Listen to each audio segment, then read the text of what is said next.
We'll get started now with creative cultural entrepreneurs. So welcome back, everyone. I hope you guys had a great time asking all your specific questions for the previous panel. I'm going to read like a shortened version of everyone's bio. So 19 is an Emmy-nominated executive producer and director. He made his directorial debut with the critically acclaimed feature films Naz, Time is Illmatic, which was selected to premiere as the opening night in the 2014 Tribeca Film Festival. Now we have a lot of film kids at Emerson. So in 2017, 19 produced a documentary on race in America with PBS called The Talk, and co-executive produced and directed the Emmy-nominated documentary LA Burning, The Riots 25 Years Later with the late John Singleton. 19 recently co-executive produced and directed a 6-part series with Jigsaw Productions and Alex Gibney and Questlove called Hip Hop Songs That Shook America for AMC Networks, which was nominated for an International Documentary Association Award for Best Episodic Series in 2020. And we also have Barry Cole here with us. So Barry Cole and Sweet Spot Music, his company, established in 2001, stand at the threshold of where music meets media and technology. Spot Music is an independent consultant, licensing, and music supervision firm with more than 100 credits, including, and a ton you guys will recognize, The Chai, Who Killed Malcolm X, Living with Yourself, Songs That Shook America, The New Edition Story, Mind of a Chef, The Daily Show, and so many more. The list just goes on and on with his credits. You can check him out on IMDb. But Barry Cole's exceptional talent as a music supervisor caught the attention of Chris Blackwell, founder of Island Records. And since then, he's been working a lot with Island Records. And X, who you guys may have recognized, we've had him, I believe it was 2 years ago, maybe last year. Yeah, this year has been crazy. But yeah, we had X last year come and speak to Emerson students as one of our speaker series, but now we have him back on the panel. He is currently in-house talent at Spotify, where he co-hosts Spotify's new hit flagship daily morning show called The Get Up. He also hosts The Window and The Input and serves as a host for internal, external, and virtual Spotify events around the world. And X had quite the ride at Spotify over the last 4 years. He previously served as head of cultural partnerships, a role and team he created to further solidify Spotify as a cultural brand. And he's also a founding member of the Kennedy Center of Hip Hop Culture Council, where he works to bring hip hop focused events and programming to our nation's performing arts center.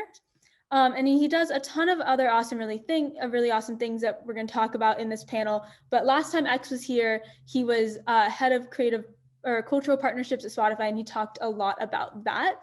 And then moderating this panel is Dr. Antoine Hardy, who is a professor. Some of you may know him at Emerson. He's a young veteran with over 10 years of experience in academia. His research and teaching interests revolve around issues of cultural, community, and communication in creative media, hip hop, and public discourse. So Antoine has a new class that is being taught right now over winter break, but it's actually being taught again in the spring. It's a class on hip hop cultural, it's like, Antoine, remind me the exact title. It's like hip hop culture and disruption, something like that. You got it right, disruption. Awesome, yes. And that registration's still open, so if anyone wants to snag a spot in that class, just email Wes and we will try to get you in. But yes, those was everyone's little mini intros. I know they were shortened a lot, but the full versions were emailed out to everyone the other day as well. And yeah, Antoine, you can take it from here. Thank you, everyone. Thank you. Thanks. Props to you. Before we start, just wanted to give my quick. Can everybody hear me? Okay. Yes, sir. Okay, good. Give a shout out to Wes for pulling me into this. Kristen and Valeria, the whole BCE department has been doing great work. I know we're a little bit behind, so I'm gonna try to go ahead and jump into it. I'm gonna steal Dr. Ebony's idea and ask you guys to kind of speak on yourself, something that wasn't included in that great bio, and give a little bit about yourself. And also, I try to think of a way to connect all three of you. So if you could tell me what the theme song or the song would be for the closing credits of your biopic or documentary. I'm just putting that energy out there for you. So whoever wants to start first, you can go ahead and jump in. How you guys doing? I'll jump in. First of all, thank you guys for taking the time out during the day West, just to tip my hat to Wes Jackson. I've known Wes for quite some time, and prior to the Brooklyn Hip Hop Festival, I've known Wes when he had a record label, and just a couple untold stories. I did a logo design and cover art for one of his groups back in it's in the late 90s. So prior to me getting into film, I was a street artist and designed the Fuji's logo, refugee camp, and there was a show called Rap City back in the day. So I was really got my start in the street art world and in becoming an entrepreneur, learning how to use tools of various trades to really communicate a visual language. So I translated that into really understanding, storytelling and trying to get into film. And it was really just a self-taught artist. So, everything that I've, been able to work on, I've been really appreciative to work with good teams that allow people to try and experiment, doing things for the first time. So some of those films that you mentioned, the Nas film was my first film. So it was an experiment. And all of that was really a trial and error thing, just like art is. And for us, it's just, doing what you love. I heard from the earlier panel is doing it with a purpose and passion. I think that's really the journey we've all been on. I've been blessed to share that. Oh, the last part of the question, I'm sorry, was a theme song? You're on mute. Antoine, I think you're on mute. Yeah. Yes, the theme song, my bad. So, I mean, I always go back to something I run to, I jog to this, I play it like anytime randomly. It's just the whole album. It's really just John Coltrane's Love Supreme. It's just the journey that takes you on. It opens up a lot of doors, man. That's timeless piece for me. Nice. All right, Barry, you're up next. Thanks so much, Antoine.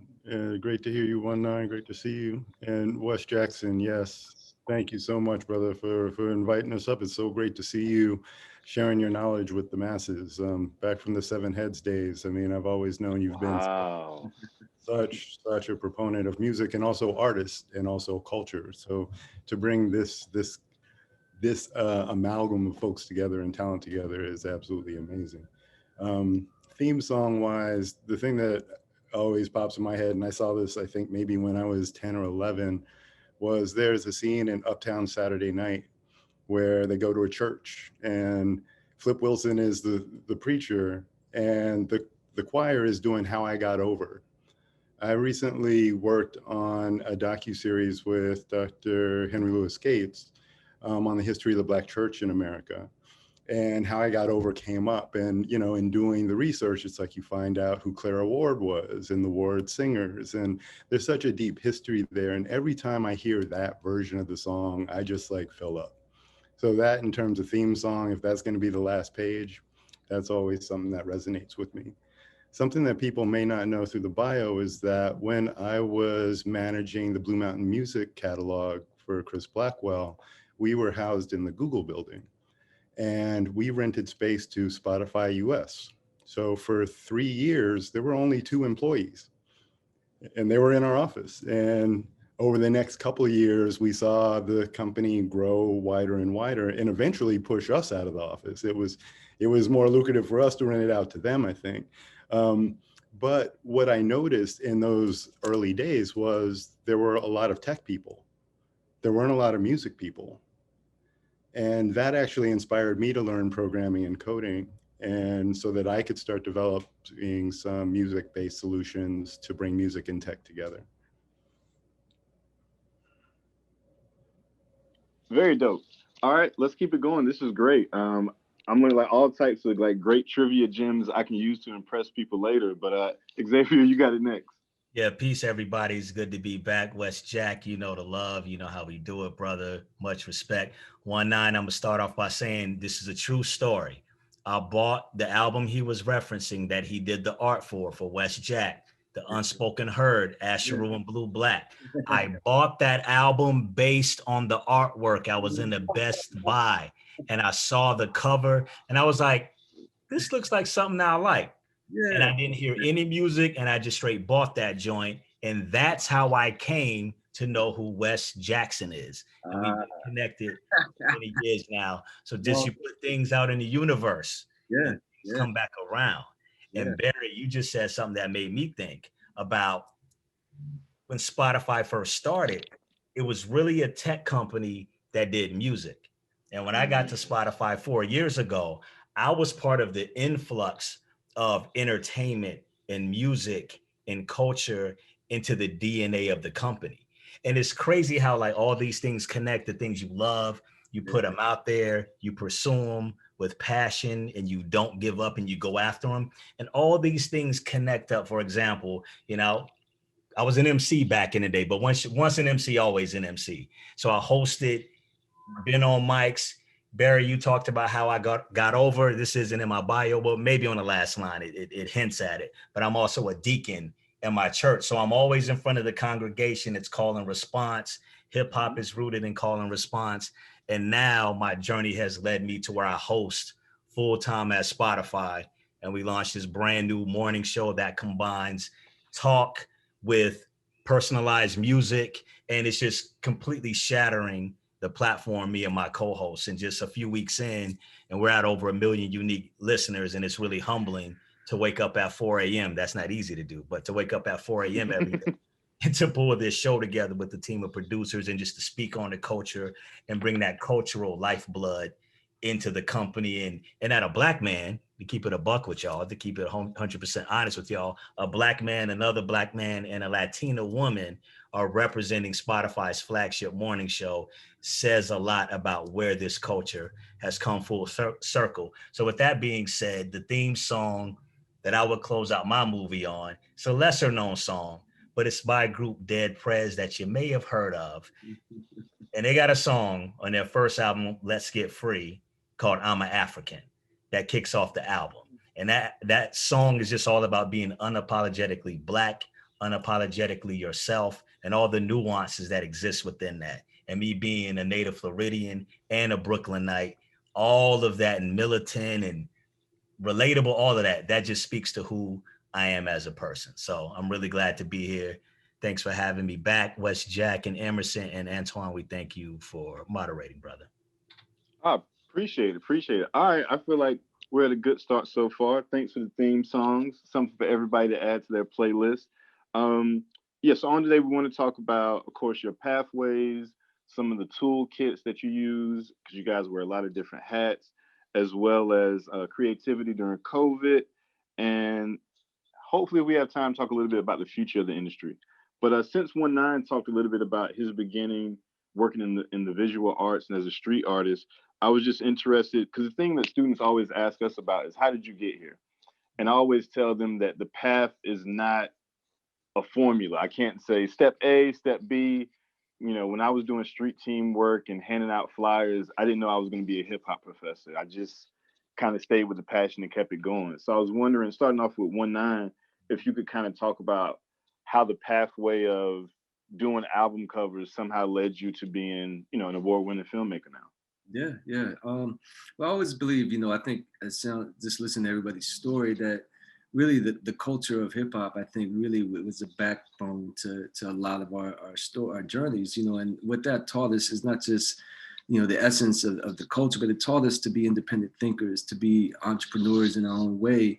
So, the journey actually started from, the street art world of creating and expressing yourselves. And, I'll shorten the story, but I eventually got into doing murals to teach kids. So that actually led to me teaching classes and really taking a deeper dive into the background of what graffiti art or street art was. But I took it into hieroglyphics, I took it into storytelling, I took it into messages. So all of our pieces had messages, and I had the kids actually learn the techniques, but also learn how to share messaging. Like, messaging is key, especially these are a lot of kids that come from all types of backgrounds. So that being said, there was a show called Rap City that they did a story on it.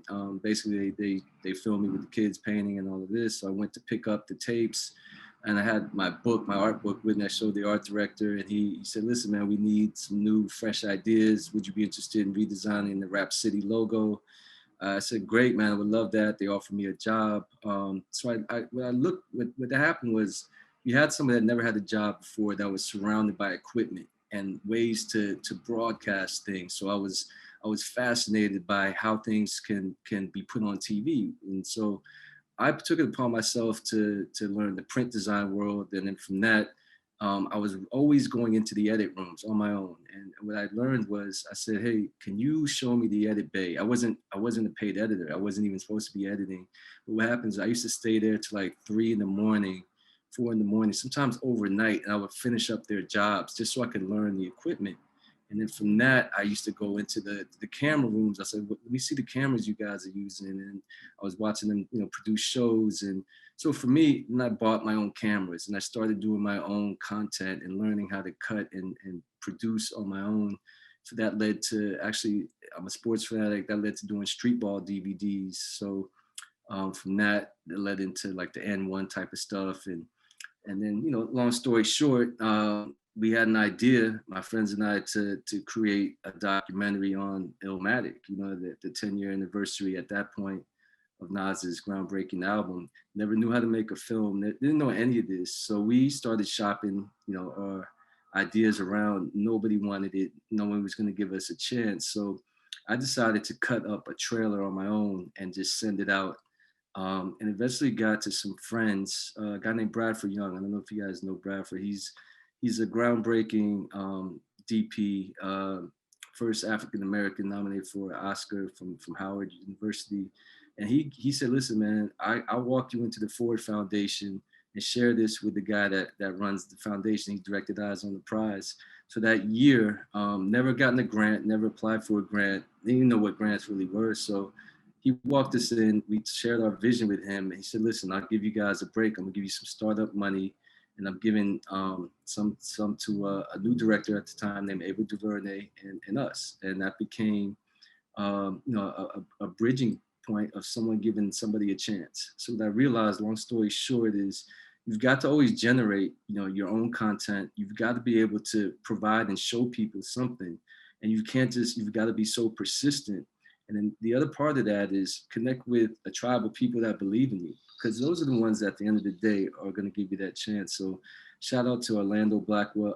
Orlando Blackwell was the Orlando Bagwell was the director of the Ford Foundation and director of Eyes on the Prize. He gave us our shot, and the rest became, film history, I guess. But it was all of that, man. It was just learning and being in the rooms and just being ultra persistent and having a vision to say, hey, I can do this, And the harder part was trying to get Nas involved. How do you tell your life stories? Never made a film, never done any of this. And just we got to sit down at the table and share ideas. And he gave us a shot. He said, just let me see it. He says, do it. Let me see what you're gonna do. And, we became in his world like AZ. He's never had an album out, never had a song, but he just gave him a chance. And that's all we needed. Nice. That was really great. One of the things that you brought up that I think is important and something that we always talk about with students is just having that curiosity and maintaining that curiosity throughout the path. So I'm gonna switch it up a little bit and go with X and let you talk about a little bit about your path coming from fam, working with record labels, moving to Spotify, but just how, and maybe you could add on about how the curiosity just kind of kept you fueled, although you may not know where the path was taking you. Yeah, I can definitely do that. It's funny in podcasting and in hosting shows, we use this phrase, follow your curiosity. And you ask a series of questions. So, and you follow the fun. Like if something is sparking there, you keep going. And I'm Barry, I'm sure you can relate to this in music supervision and whatnot. I'm certain you can relate to this in storytelling, because it's all a form of storytelling, right? That's really what we all do. It's just what form it is. And I'm a big believer in creating content, and you got to put it out there in the world, and you got to bring your ideas to life, because a lot of people got ideas, y'all. But what separates the girls from the women, the men from the boys, all of that, is if you can bring it to life. A lot of people, ideas all over the place. I'm gonna do this, I'm gonna do that. But it's the people that actually bring them to life that evolve and grow into something bigger than what they even initially thought. For me, it was following the curiosity that I followed was my passion. I'm in my mama's house right now, so these are the family pictures in the background and stuff. So I'm from Daytona Beach, Florida, born and raised. So for me, it was, how do I get from Daytona Beach, Florida, home of spring break and NASCAR? How do I get from here to the music industry? You know, on these shows I watch like Rap City and reading about in Source Magazine and Vibe and Rolling Stone. How do I get from here to New York City, which I felt called to? So beyond saying follow your curiosity, I'm going to say follow your calling, because I believe it was my calling and is my calling to be a voice in this industry, to provide context, to help put a smile on people's face when I speak into a microphone or I'm standing in front of a camera every day, and just to bring the culture to the people and be a reflection of that culture and push it forward at the same time. So for me, coming from fam, I knew I was going to go the business route. So for me, I always come up with a game plan and then I iterate on that game plan as I go. So I'm always willing. I have like a shell of a plan, but I'm willing within that plan just to kind of maneuver as different variables come in my path. So for me, I knew I wanted to go into TV, film, or music. I chose the music route because you don't have TV and film without music. Music is the storyteller in TV and film. It exists in everything. It's the form of entertainment that you can bring with you. You can really consume music while doing other things in a way that you can't, you know, when you're watching a film or when you're watching a TV series, or the attention that it really needs from you in that time. So that was one of the curiosities that I followed, is following music, which ended up getting me to New York because I went the business route, went the marketing route, did different internships at FAM, like purely business marketing internships. I did a 5-year MBA program at FAMU, which they're really known for that. So that got me to Cincinnati right out of school, working for Procter & Gamble. So I'm from Daytona Beach, and I'm in the Midwest in Cincinnati doing marketing research. And it was a cool job to have out of school at a young age. I traveled around a lot, but these things kept happening where I'd just be put directly in the path of my musical heroes. Like, for example, I was at work in New York and I had to take a flight from New York to LA. And I'm sitting, waiting to board the flight. It's the first flight out. And sitting right next to me, I look over, it's his brother. And we strike up a conversation. And it turns out that it's Mos Def. And then I'm like, bro, I listen to you. And then I just noticed like these things kept happening, like this energy kept coming my way. And we'd always connect, like these artists or these executives. And we just have a connection where they give me their phone number or tell me to follow up. And I would make sure to follow up on that, but also to keep moving with my own plan. So I'm gonna make this story like super short, because I told this story last year too. So I don't know how many people are here, because I want to spend a little time talking about what happened at Spotify. So I'm gonna tell the super, super short condensed version right now. So I took a job with Arm & Hammer in New Jersey for the sole purpose of moving me near New York while I applied for NYU's music business graduate program, because I'm a fan of and believer in being a student of whatever craft you're going to go after. So I wanted to learn all I could about the music industry and intern and just work my way from the ground up. So I went from Arm & Hammer into NYU, into Brooklyn. I interned at Bad Boy. I interned at Columbia Records, where me and another intern found John Legend. I interned at Warner Music Group. I went back to Bad Boy. Puff asked me to be his protege and personal assistant. That was my job coming out of NYU. So I was with him every day, 7 days a week, waking him up in the morning. True story. My day literally started waking him up in the morning, and my day ended when he got into bed at night. So I saw well, that's awkward, but it's true. So that's part of my journey. And I just saw all craziness in all parts of the business firsthand, as you can imagine. He was on Broadway at the time. He carried the Olympic torch. It was a voter campaign, vote or die. I was there for a lot of that. So then I started to pull things together. So then I went into marketing at Bad Boy. So now I'm pulling together that business background with the music industry piece. I get into Republic from there, work my way up from a digital marketing manager to a director to a senior director, working with Erykah Badu and Wu-Tang Clan and Q-Tip. Amy Winehouse, I helped to break her. I went to Epic. I was Future's first product manager. I was at Def Jam, shout out to Def Jam, where I launched Logic's career, Alessia Cara, and worked with Big Sean and Bieber and Kanye and a whole bunch of people y'all heard of. That led me to get in the door at Spotify 4 years ago. I came into Spotify as the head of North America for playlisting. So I oversaw the music and editorial team. That evolved into me creating a team called Cultural Partnerships that y'all heard about. And that team is where I pulled together the stuff from Barry's world, the stuff from 19's world, where I'm trying to connect the dots between things that are happening in the culture and how that connects to music. So, for example, we made partnerships with Insecure and in the Insecure official playlist. We house that on Spotify because music discovery is a big part of that show and a storytelling factor in the show. So we forged partnerships like that, and that led to doing partnerships with Disney and Spike Lee and so on and so forth. While all this is happening, I started getting asked to host things.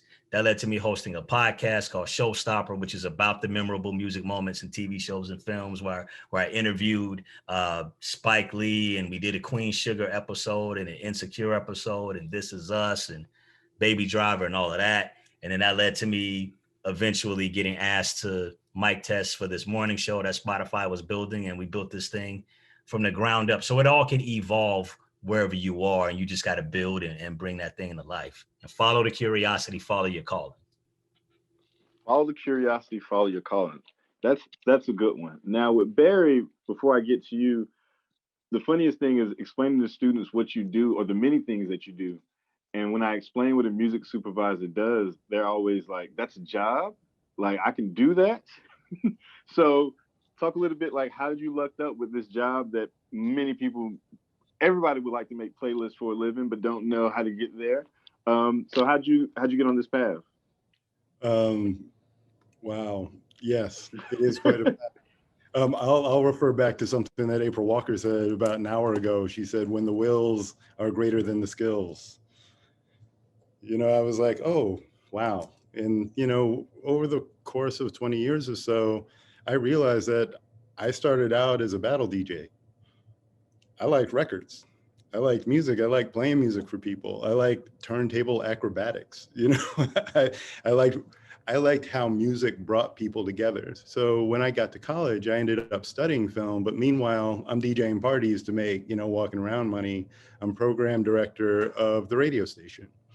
And throughout 4 years of working in music and studying film, my first internship was with 40 Acres and a Mule, and I was working in the development department. I was reading scripts and doing coverage. And that was what I was doing for free because I was an intern, but to make money. The first money I made in New York City was as a DJ for Giant Step, who are celebrating their 25-year anniversary or their 30-year anniversary right now. And what struck me about Giant Step was it was right at that nexus where jazz and hip hop and like music and hip hop and lyrics and instruments were starting to converge. And for me, that was everything. So it was still maintaining a balance. How do I get up, you know, at 6:30 and make it out to Brooklyn so I can read these scripts? And then how do I get home and eat some food and then go and be up in a club or a lounge or a bar from 9 to 2 or 3 and, you know, get my little scratch and then go home and get a couple hours of sleep. Getting out of school, it was amazing. Like I romanticize it, but I realized I couldn't do it forever. I was lucky enough after working with Spike, you know, Spike said he had a number of people who were willing to work for him for free. And I said, well, that's true because I just did it. And he said, look, go out, do something with it, you know, make something of yourself kind of thing. And I ended up taking an internship with a director named Nick Gomez and a producer named Larry Meistrich, who were in pre-production on a film called New Jersey Drive. And I was literally walking Nick's dog and like picking up laundry, and he needed music. He's like, I need music to shoot to. I called up the record labels because working at the radio station, I knew the promotions people. It's like, oh, can you send some new releases over? 2 days later, the producer sees this fat stack of CDs and he's like, how much did this cost? And I was like, it was free. And he's like, you're the music supervisor. I didn't even know what that was. I had no idea. And luckily for me, I had the wherewithal to tell him I didn't know what that was. And he gave me the opportunity to interview 2 different candidates for the job. And he said, understand, you're going to interview and hire this person, and you're going to be the point person overseeing them. And you're also going to be learning from them. And after this movie, we've got a bunch of movies we're making. And I was like, okay, well, here we go. I interviewed a woman in New York. I interviewed a woman in LA, and I ended up hiring the woman in LA because I wanted to be the New York point person. I went on to do about 30 films with the shooting gallery, including Sling Blade, which was one of those films where it was a New York independent film made for $1 million that sold to Miramax for $10 million. You know, it felt like there was a movement of independents that were there to say something. And whatever they were going to say, they were still going to do it. They were going to make it done. And that's what I loved about the shooting gallery. You know, it was a $5 million film. They said, we're going to raise money until this time, and then we're going to shoot with whatever we have. You know, so it wasn't, oh, well, we'll wait and we'll see if more funding comes in. It's like, no, here's the date, let's go. And it was just amazing, to a testament of talent that comes together to interface and work to present content on the screen.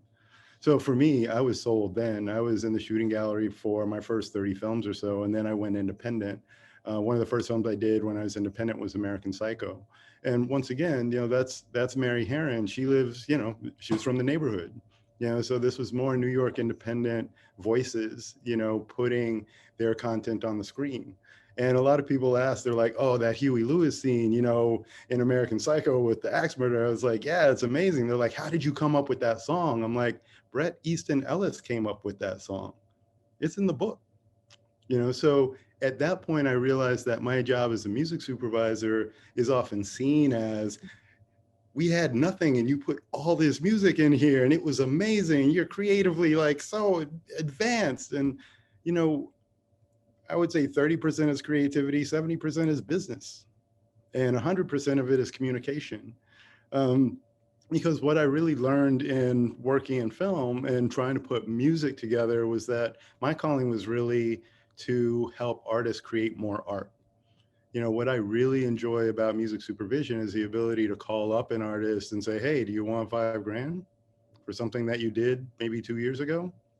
I'm doing this movie and maybe you can use it for some promotion. And by the way, if you wrote the song, it also activates a passive revenue stream, you know, that you'll get paid for every time this content plays in this country and around the world. And to me, seeing technology open up and the explosion of content that we're in, you know, with all the digital media channels is amazing, because I believe it creates so much opportunity for independent artists. The downside of that is I've been doing it for 20 years and there's still never been a point in time when people stopped to educate the artists and let them know that these opportunities are out there, and let them know that their art is of value and there are different applications that can lead to building a sustainable lifestyle, a sustainable career. So that's kind of where I'm always charging forward. Every movie I love because it's always different. I had the pleasure of working with 1-9 and Eric Parker and Jigsaw on Songs That Shook America and Questlove and Black Thought. And, you know, just those names in a room, you know, putting thought towards a hip hop project was absolutely incredible. But I remember one very defining moment in that whole process was that the series was based on a book. You know, it was I forget Sal's name, but he has a Chronicles of Hip Hop book. It was, and basically the argument is each year of the golden year of hip hop, there's a debate for the greatest song. So the idea was to turn that into a series. And in my head as a music supervisor, I'm like, I don't know how we're going to license all these songs. I don't know who's got the money. Because in the back of my head, like, I already know the potholes that we're going to start rushing to. I'm like, well, each of these songs is going to cost, all right, so let's see what goes on. 1-9 and Eric walk in and they have a completely different concept, which got so straight to the point and really became the heart of the project, which was, nah, we can talk and whatnot, but we only have an hour. Let's just go deep on one song per episode. And that was so revolutionary to me, because knowing music content, music-based documentaries, I don't know the last time that's been done. I didn't know if that had been done. 44 minutes on one song on television, that's a lot. Immediately, the challenge went to me, because knowing how to license music, this was an unorthodox request. Having to license a Kendrick Lamar song for 15 minutes is an unorthodox request.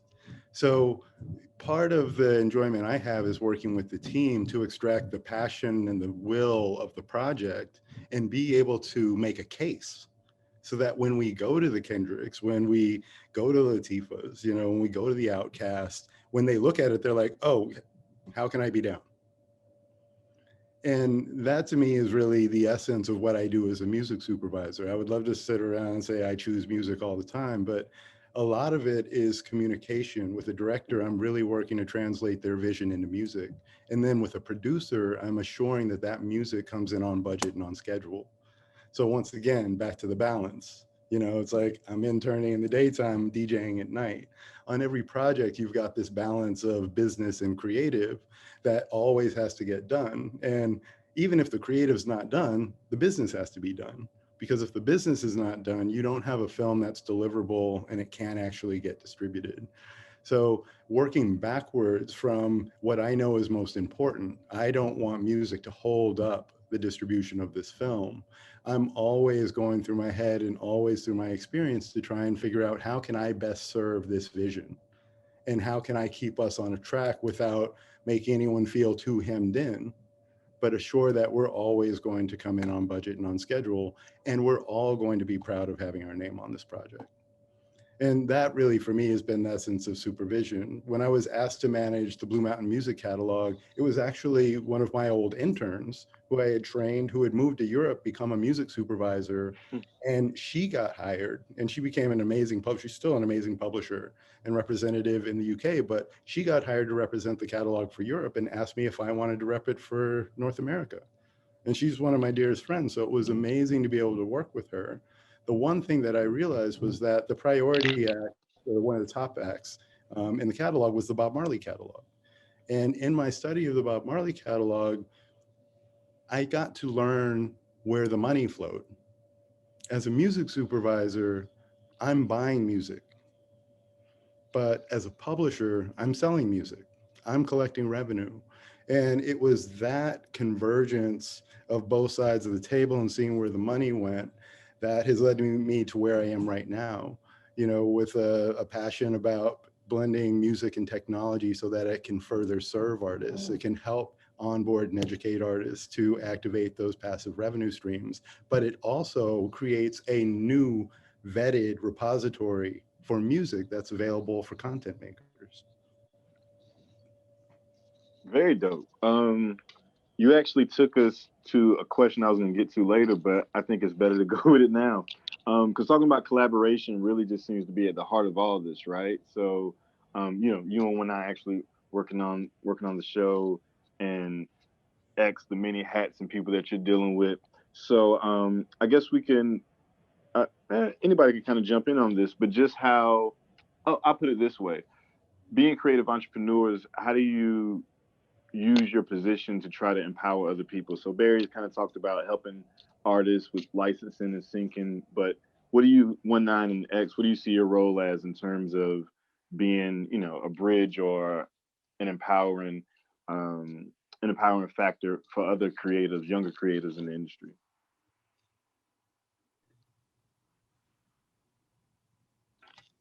Oh, one, you're muted. Yep, sorry about that. I was just All wanted good. on so one thing that working with Barry, I would say that his reputation preceded him. Everyone when we first said, "Hey, we need a music supervisor," you know, Questlove and a number of people mentioned Barry's name, and then I was like, yeah, you know, let's talk to this guy. And it wasn't just this film. I mean, multiple films. People would say, "Hey, I've got this great music supervisor." So one thing I've learned is when someone's really good at what they do, you know, you want to work with people that have a passion for it and things that come natural to them. But a lot of times when it comes to the film, you know, we've given people chances that have never done specific jobs before because they have that such there's a spark and there's something to them that lets you know you're going to get more out of this person than their resume or whatever they've done. And I speak personally because you know no one gave us a chance to you know I try to do the same thing that was handed down to me, that someone gave me a chance because they saw I was so hungry and so determined and so focused to make something. So as an example, our DP for the Nas film was just a camera operator. You know, he's never shot a feature film before, but we wanted to give him that chance. And so many other people on so many other parts of our films we've given shots to because passion and the hunger, and that goes beyond a skill. I love the quote of "the will outshines the skill," or something to that effect. It's very true, and I think a lot of times what I try to do is work with people who have a bigger passion for the project, no matter what it is, because you're going to get people that are living it, they're immersed in it, they dream about it, this becomes their bloodline. So to me, that's always something that I try and hand down. And I like working with younger folks as well too, because hearing new ideas of people and ways that they can express it in ways that you would never imagine. So combination of both, working with a passion and also working with new and younger ideas, I think is very important to progression. For me, in the daily collaboration from the collaborative aspect and working on a morning show. So when we do the Get Up, we have a team of producers from Gimlet. Probably heard of Gimlet. They're like the HBO podcasting. Spotify bought them a few years ago, but Gimlet producers are our producers. And we got technical directors. We're all remote. So this was a show that was built from the ground up, all remotely. And me and my two co-hosts, we didn't meet in person until the show was out and on air. So from a collaborative standpoint, everybody has to have a say and everybody has to feel comfortable. Me and my co-host as a performers, we have to have a comfortable environment and feel supported. From a purpose standpoint, with the show every day, I want people to feel seen and heard and valued. So stories that we pitch to talk about as an end to something is something that's going to be uplifting. There's a lot of morning shows out there, and this show was built in a tradition of FM morning radio. But to be truthful, a lot of those shows are built from a negative standpoint where you're tearing people down and you're telling people they trash and they donkeys and all of that. For us, we're truthful and honest, but we want to be positive and help you ease into your day and be like you're a fly on a wall listening to friends, having necessary conversations. And you need to see yourself in those conversations, whether you gay or straight or black or Latino or white or trans or whatever. We want you to feel seen, heard, appreciated, and informed. From a business standpoint, I really like the fact that Barry talked about like being on the other side of it. My journey is so interesting with being on the other side of it. I understand what listeners need. Listeners are people at the end of the day, and then how the data works and how to curate. That's what being a curator is all about when you're leading a team of people creating playlists. So from that standpoint, when I manage people, I always try to manage people how I wanted to be managed. And I try to do all the things, I tried not to do all the things that my worst managers did. And I had some bad bosses over the years. So I just try to not do what they did. And that's just the truth. And I try to see myself in them. I try to listen to people. I'm always receptive to ideas. I don't always have the best answer. I'm always open to critique and notes, because this is the thing too. A director 1-9 is going to give you notes. If you're the actor and you're the narrator, they're going to have notes for you. And you got to be willing to take those notes and pivot and apply them immediately. You can't apply them 2 days later on the shoot. The shoot is going on right now, and that's how they want you to take the scene. And they're going to give you room to do your thing, but you got to marry that with the notes that you're given. So you got to be able to receive critiques and criticism and revise in real time as you go and set your ego aside. So that's all a part of the collaborative process, is taking ideas from all different places and seeing and listening to everybody in the room, making sure people aren't getting talked over because somebody may be shy in a room with a bunch of people. So you want to say, wait, hold on. What was his idea over there? What did you say over there? Like, those things matter. So I just try to elevate as many voices as I can, make sure people feel seen, heard, and valued. And I try to give people opportunities when I can hire somebody. I try to give somebody an opportunity to help them get up to the next level. And I'm personally proud that I've hired a lot of people that look like me, quite frankly. And anytime I can come into a building and do that, that means a lot to me. Very dope. Very dope. I don't know, was there anything else about collaboration you wanted to add, Barry? Well, I mean, the one thing that I'm always going to be a student, but there's always going to be that balance between developing yourself, and you don't have to develop yourself always out loud. This year's been a big challenge for everyone, but I'm I, for one, am really thankful for the time that it's given me to do more inner work. And I'll say this, it may be a little personal, but I think this is a good reference for where we are on the panel. You know, it wasn't until this year that I realized that I had unresolved grieving for the loss of my brother. And my brother's passed away about 25 years ago. And I realized he passed away around the time I started working in this industry. And for those of you who work in this industry, you know, it's kind of one project to the next, and you're freelancer, you're project to project, and it's kind of hopscotch. So for better, for worse, you know, this chance to actually sit and, you know, as Lena Waithe kind of puts it, she's like, Black men never have a chance to take a breath. And I thought about that a number of times this year in terms of I have time to sit and really connect with myself and try and figure out how I got here and where I want to go when I come out. So once again, in terms of that balance, like there is no project without collaboration. I mean, you can do a certain amount of stuff yourself, but you know, most of our greatest work, everyone here on the panel, comes from interacting, communicating, and the passion to amplify music, culture to the world. So that's what I'll say along the lines of collaboration, always amazing, but when we're self-aligned, we allow ourselves to be able to align with others. And I got to say this again. Both of you brothers have worked on things that have inspired me. Barry, I remember the New Jersey Drive soundtrack, Benz a Beamer. We still need to get, hey, Barry, I need your help. We need to get that on streaming because Benz a Beamer is not available on streaming. You know, all right. Yes, we need that, brother. We need that soundtrack on there. But seriously, man, like these brothers have worked on projects that have truly inspired me. And that's collaboration in and of itself. The fact that like now I get to sit here and impart whatever it is that I have to say on y'all. But I've been inspired by stuff they've worked on without even knowing they worked on it. And it just it's cyclical and it's actually a really beautiful symbiotic process.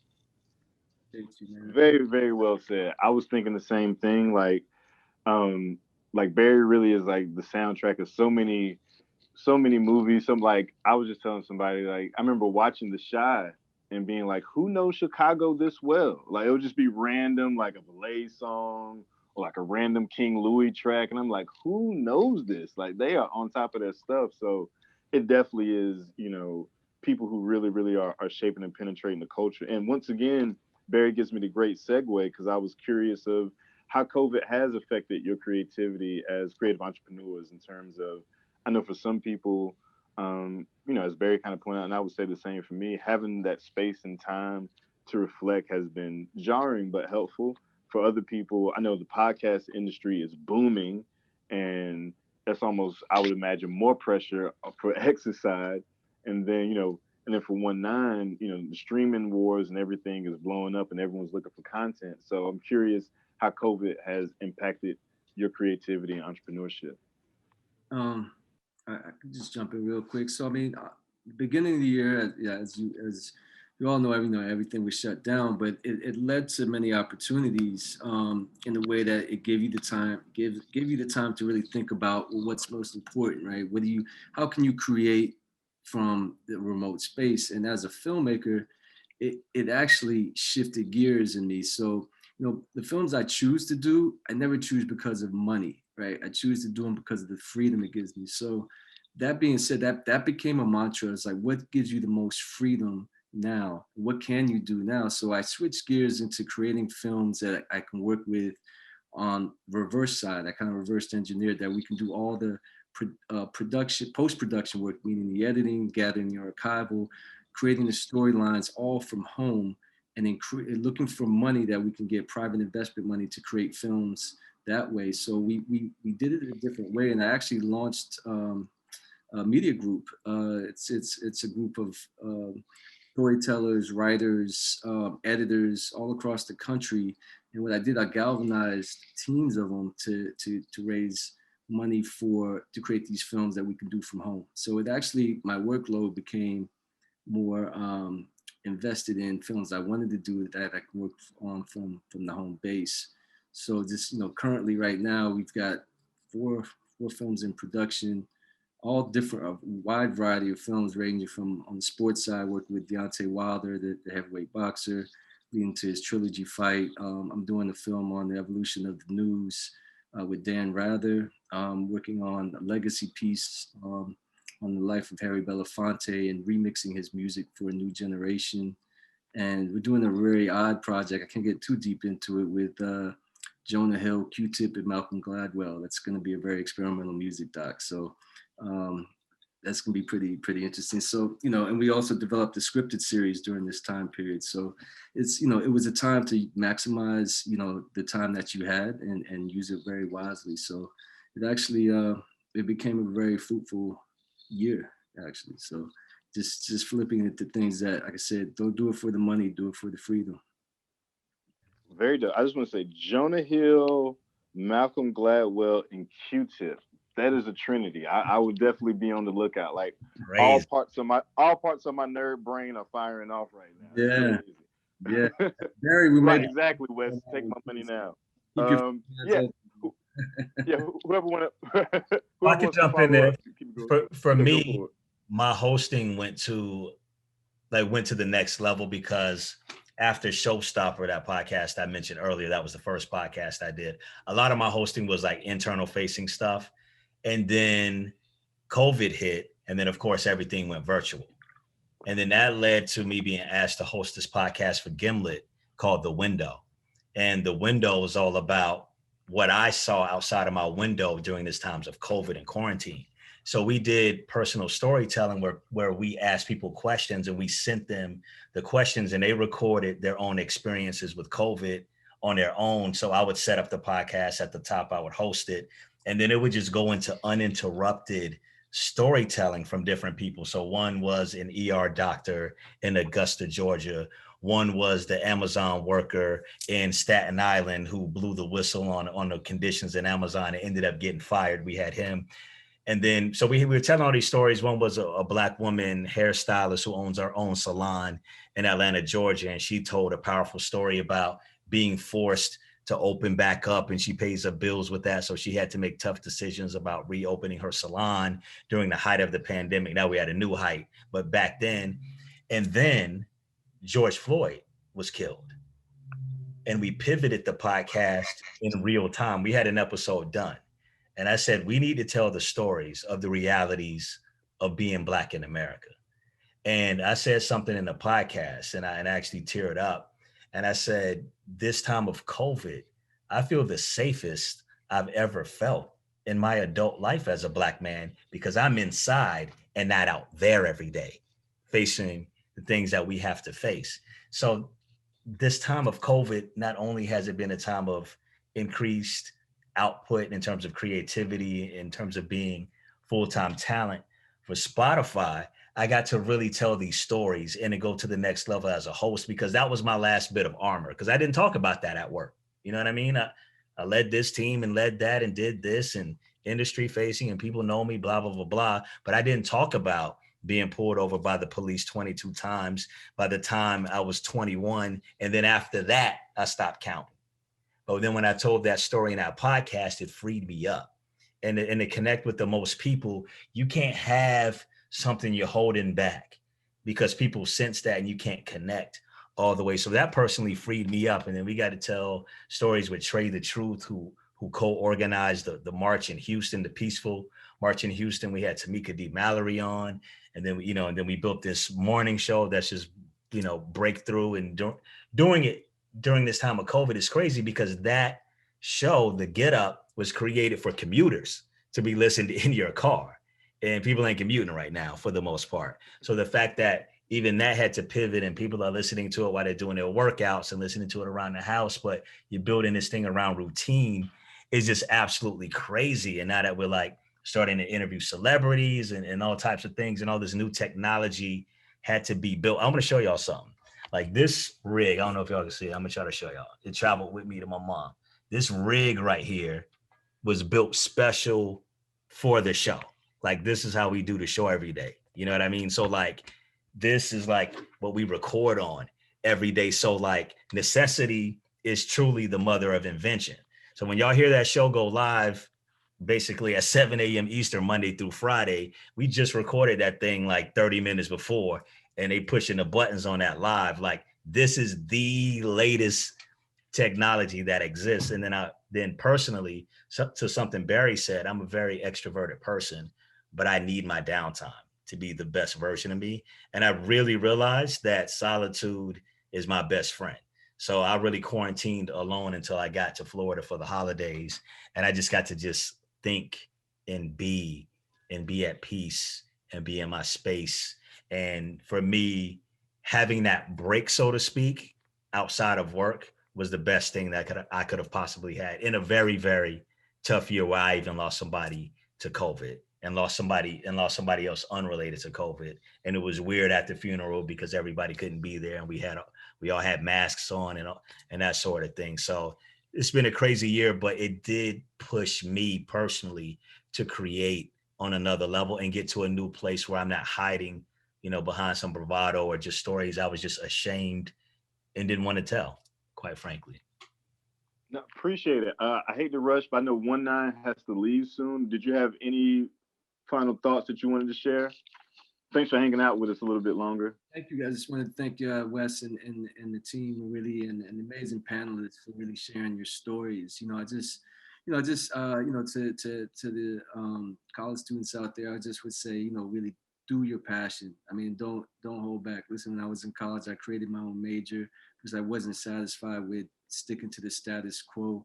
And what I learned is no matter what genre you're always in, redefine it your way. You'll never be happy unless you're doing something that you feel is right in your heart and you're doing it not just for the money, you're really doing it for the freedom that opens doors.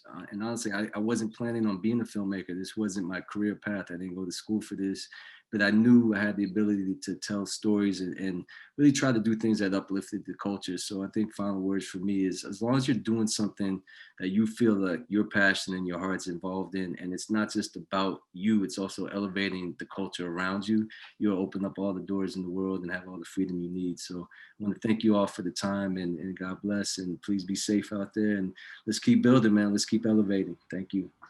Great to see you on. Thank you. Thank you so much. I appreciate it. Well, I think they tell me I'm a little over time, but I think, do I still have a couple of minutes for questions, or are we moving to the Q&A? Antoine, you can keep going since we started a little late, or you can intertwine your stuff with the questions as soon as they start coming in. I know some got emailed to us too, but you can just keep going for now if that works. Okay, yeah. I have maybe two more questions, and then we could just move to the Q&A. Yeah, perfect. All right, cool. The other question I was going to ask, and both of you kind of hit on it really well, but I was curious, especially Xavier being a deacon, what are some of the transferable skills outside of, I guess, I don't want to say the classroom, but outside of the set or the boardroom, or I guess the skill that you kind of develop either on the yard or just in your community that you kind of take with you throughout this journey that's really been helpful? Because the classroom, of course, is important, but I always try to tell my students that, your community and your culture is just as vital and important of a skill. So I was curious what those skills might be for you two. I love that question. I'm going to say that emotional intelligence is the intelligence that no one ever seems to talk about. And for me, in my experience, that has been probably the most important thing in my toolbox, to be able to, when they talk about, people saying it now, like read the room, dog, like that's real. Read the room, pick up on that energy, look people in the eyes and see what's really going on, and then follow that up and ask questions based on that. Whether you report to somebody, get the feeling of what's going on, you know what I mean? And adjust accordingly, and people appreciate that. And to me, that unlocks a door of you being real and authentic and sincere. And that just opens doors in another way. Like people, for all of us, people are going to say your name in rooms that you are not in. I mean, 19 referenced that with Barry, right? He was just saying like, hey, Barry's name keeps coming up. People don't have only positive things to say about that brother and his work ethic and what he brings to a project. That's really going to be your calling card, even more than you out there being your own calling card. And I'm sure it's not just the way Barry went about his work, but the way people felt about working with Barry. And that's the thing that's going to propel you forward in anything. Cause like with being a deacon, you gotta understand what's going on emotionally. And that's going to impact how you approach people. And a lot of it isn't trying to preach to somebody, because that's not really what I do. It's really about listening. And deacon at the end of the day is a servant. And for me, I just try to be a servant and try to be of service to people. And I found that when I'm of service to people, it moves and lends itself to the greater purpose. And I just want to move in purpose, y'all. That's really what I'm trying to do. And I feel like the only reason I'm hosting this show that's turning into this thing is because a purpose is being fulfilled. That's it. So if you're seeking purpose and being of service to people, and you're tapping into what's going on with people emotionally and what's behind those emotions, because I do want to say this too, you have a right to your feelings, but everything you feel isn't right. So that goes, that's true for everybody. So you want to see what's behind those feelings, talk to people, see what's really going on. People want to know you care. People forget things you said, but they will always remember how you made them feel. I think Maya Angelou said that. So that's just something I want to leave with you guys when it comes to that area. Very dope. Barry, floor is yours. Oh, that's amazing. X, that's really inspiring. I mean, Mm-hmm. word to word. And for me, I keep going back to alignment, but what I've discovered alignment means for me is not being afraid to have a voice, but also knowing when to use my voice. And another big thing for me was not being afraid to challenge my own belief systems, because as time goes on, things change, industry changes, people change, markets change. And if you approach it with the same mindset, it may not get you as far as it did before. Somebody was posting something about you can't have a post-COVID business or with a pre-COVID business plan. And it's like, oh, wow. And, that got me thinking, it's like, well, there definitely are some things that we knew of before that are still good, but now there's a bunch of new stuff that we actually need, that we need to put our heads together and figure out how to get there. So always that desire to learn as well. And, it's always a paradox. It's like you want to be empty, but you always want to go in knowing what you know and being your best so that people get that impression of you. And that's always going to help in collaboration, whatever we do. Nice. All right, my final question. Antoine, I just want to say Barry's been dropping gems this whole time. I've been taking notes. So when I look at my phone, I'm not texting over here. I'm actually taking notes. So you dropping bars, brother. Like what? I'm over doing a mix. So like I'm writing down on one end, and then like I'm recording some of the audio so I can use for class with my phone, because just great life advice, great just career advice, and also just I think for students, it's and for anybody who's creative and thinking about these things, it's just important to kind of see how, these people who work behind the scenes really are human, but also just the things that fuel them are the same things that fuel our students and fuels their curiosity as well. So I think that's very, very important for them to see.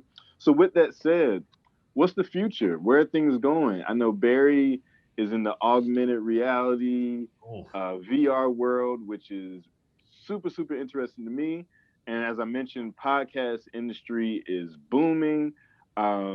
Streaming platforms in general, I think are going to become more powerful and integral, in the same way that we saw it grow just in the past 10 years. So any thoughts you guys have on the future of, the creative industries or your industry or anything futuristic that you want to speak on? I believe mine is going to be connected to Barry's in a sense, in the sense that in this media and this content that we put out, you're going to see an increasing level of interactivity being right at your fingertips, right in the app.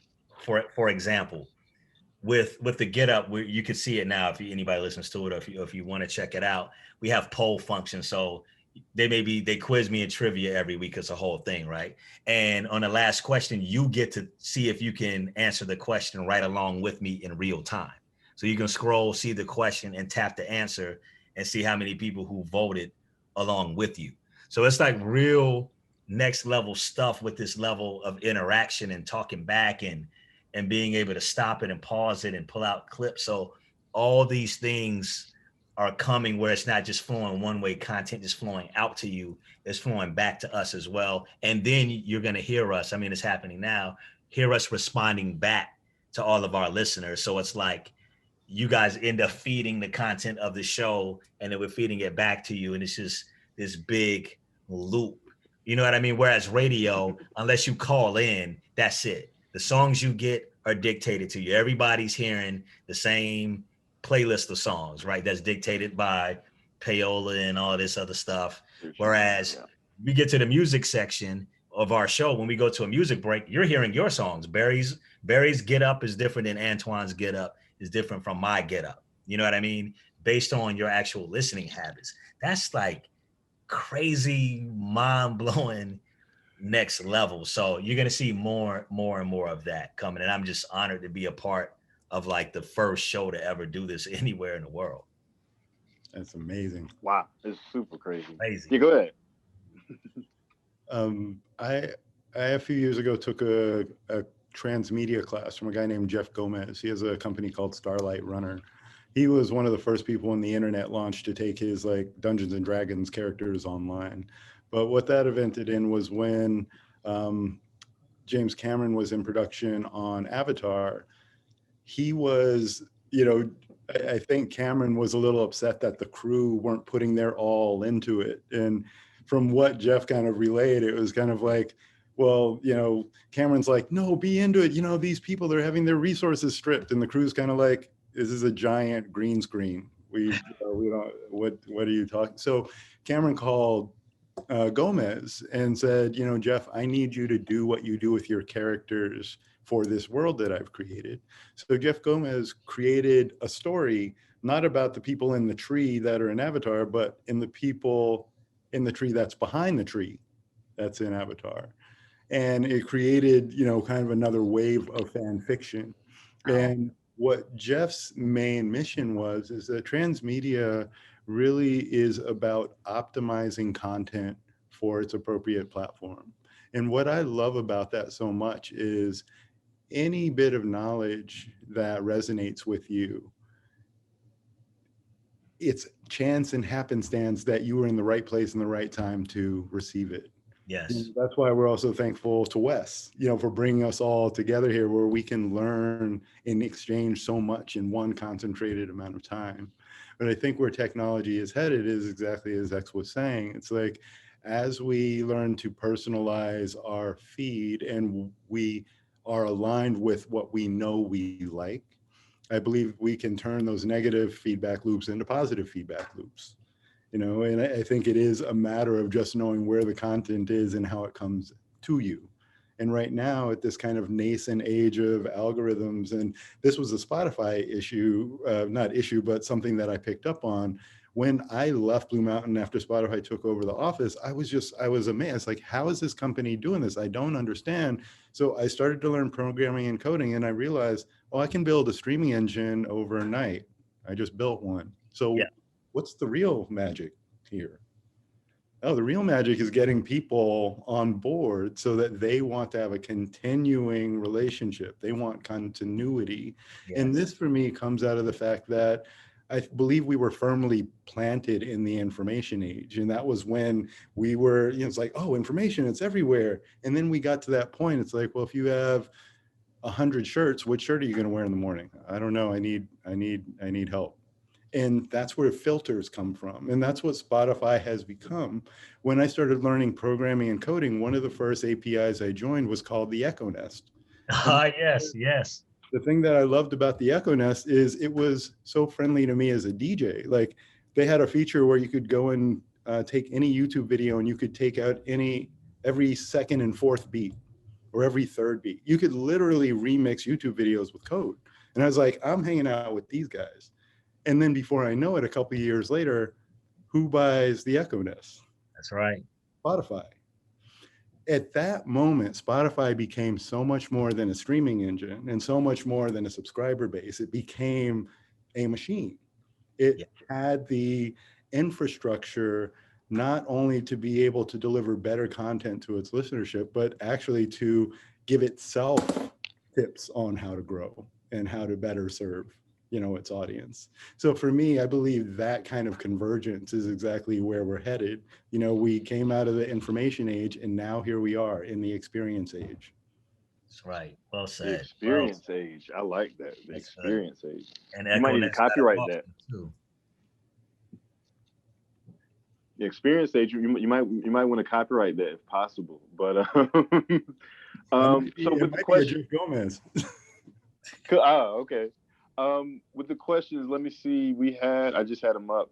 There were some that we talked about, but let me see. Actually, I'll start from the bottom. For X, how big a part will podcasting play in Spotify's future? Do you think that will ever eclipse the core business? It is hand in hand with our core business now. We're an audio platform. So, we started out as a tech company doing music, but now we're an audio company. So we're the biggest audio company in the world, and it's about audio experiences and storytelling.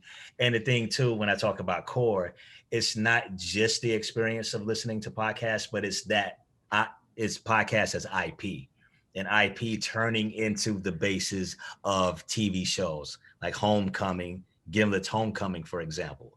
That's an Amazon Prime show, but it started out as a podcast first. So you're going to see more and more of that happening with a lot of this, as a base in a fertilization ground for IP in other forms of media. So you're just going to see more and more. You never know, to Get Up maybe an actual show on TV one day. You know what I mean? So you're just gonna see it growing and growing and growing. We're gonna pull in elements that we've seen in other forms of media, but it's all modern. That's the whole thing. Like, we're building on something that was rooted in FM radio tradition, but we've modernized it and taken it to another level. But it's all storytelling at the end of the day, and we're just trying to optimize that from an audio perspective. But podcasting is huge. Look out for what's happening in podcasting and advertising and native ads and ways you can create audio experiences through ads, and then the element of personalization and those ads reaching the right people at the right time. So it's a lot coming with that too.